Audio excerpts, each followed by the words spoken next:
spine and breath, membership. There's a quiet shift happening in how many people are beginning to understand their dogs, not because they've learned a new technique, but because they've started asking different questions. A lot of dog training begins with, "What should I do?"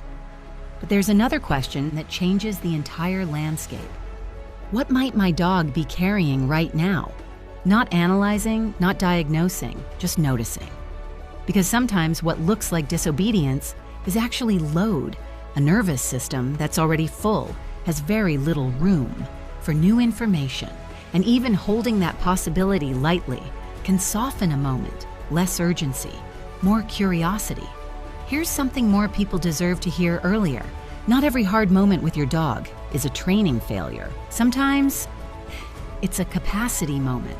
When a nervous system loses access, learning disappears. That's why things can feel steady one day and fall apart the next. Not because your dog forgot, not because you failed, but because the conditions that allow learning weren't there in that moment. And when people really understand that, self-blame begins to loosen. From there, better decisions become easier, not through pressure, through clarity. If you ever want to experiment with something simple, try this once. The next time you're with your dog, pause before you interact, and not long, just one breath. Let your shoulders drop. Let your eyes soften, and notice what changes in the space between you. No technique, no goal, just noticing what happens when urgency leaves first. For many people, this is the first glimpse of something quieter underneath training.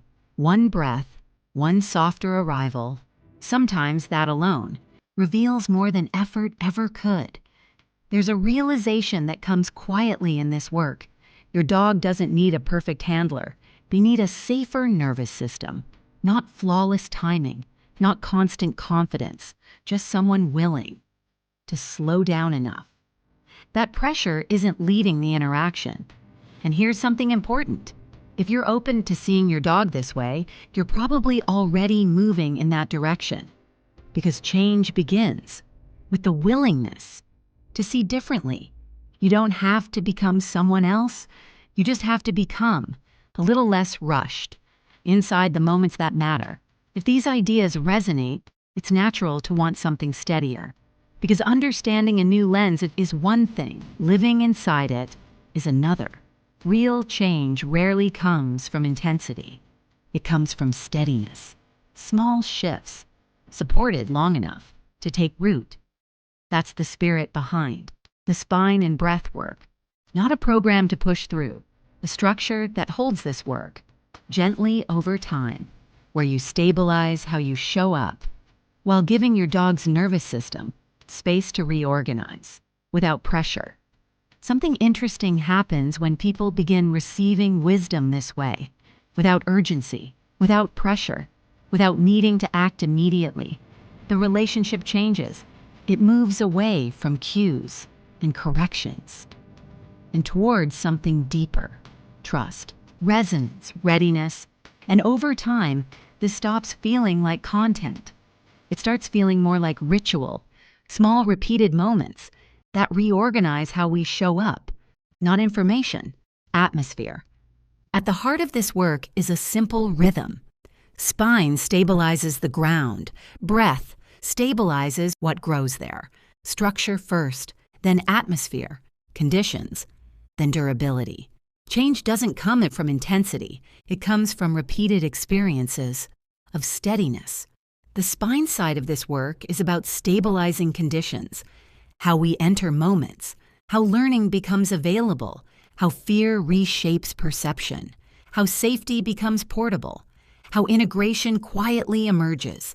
Because learning doesn't begin with cues, it begins with conditions, and conditions begin with how we arrive. Sometimes that means pausing before asking for anything.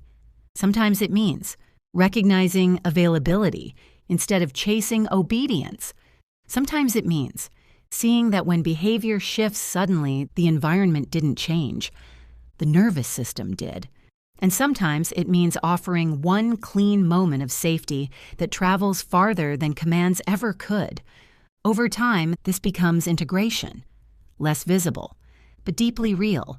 You find yourself intervening less, reading earlier, leaving sooner without guilt, not because you care less, because stability moved upstream.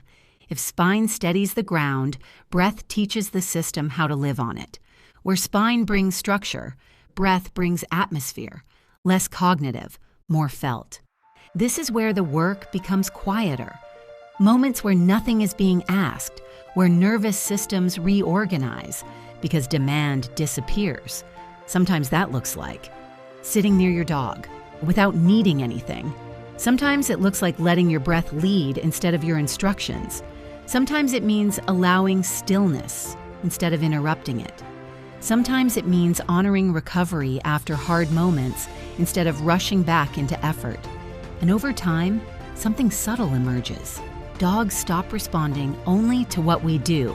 They begin responding to how we are, our pace, our tone, our internal weather. Coherence begins traveling without words. Most people don't realize how heavy dog training has started to feel until something shows them it doesn't have to feel that way.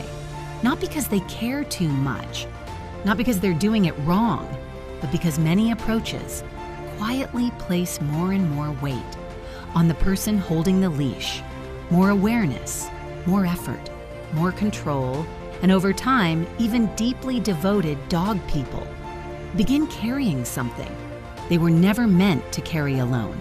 But there is another way this work can feel, not lighter because you care less, lighter because the work stops resting entirely on willpower. It shifts toward conditions instead of constant effort, toward steadiness instead of intensity, toward environments that support change instead of pressure that tries to force it.